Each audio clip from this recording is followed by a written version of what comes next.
Item numéro 3. Outils pour évaluer le plaquage. Les compétences. Être en lien avec le plan de formation du joueur. Partir de la situation de référence du DTN.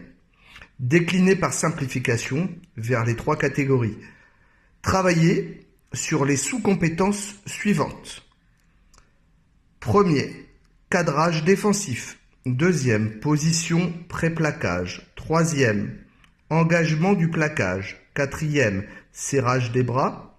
Cinquième, activité jambes. Sixième, la chute. Septième, l'activité au sol.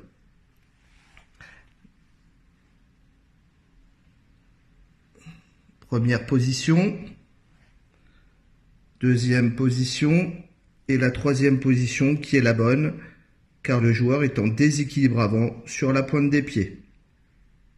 Nous allons détailler maintenant les sous-catégories afin de produire un plaquage correct. Atelier numéro 1.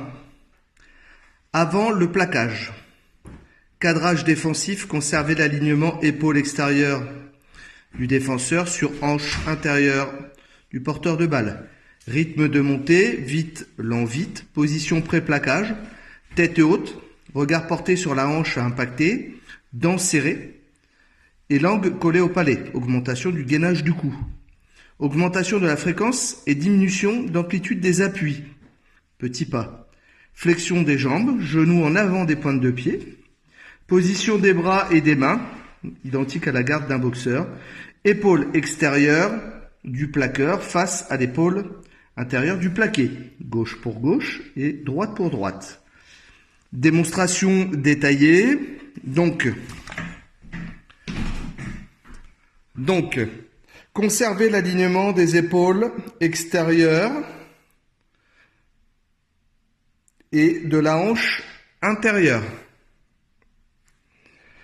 Position pré-plaquage, tête haute, regard porté sur la hanche impactée, dents serrées, langue collée au palais, augmentation de la fréquence et diminution des appuis,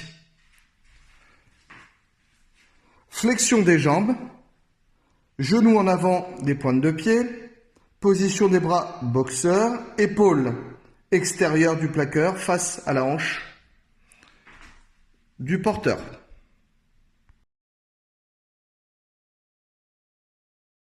Atelier numéro 2. Le plaquage.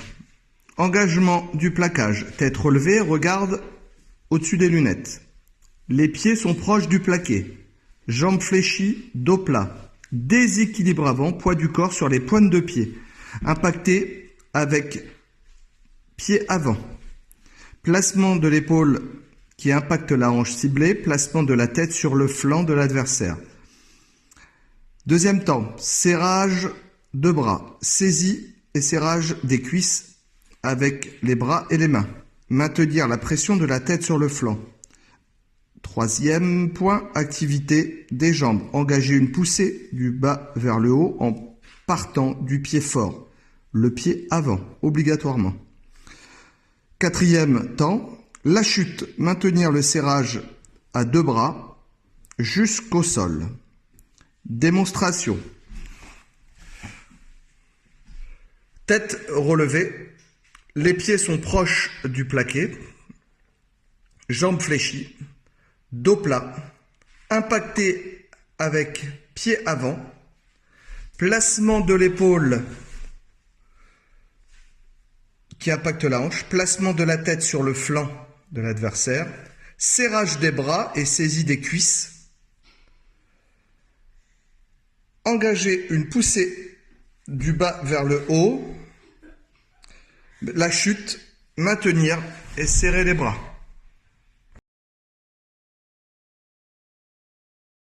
Situation 3, après le plaquage, activité au sol, respecter le règlement, plaqueur plaqué, lâcher le plaqué, se remettre debout ou sortir de la zone par le camp adverse, replacement en ligne défensive.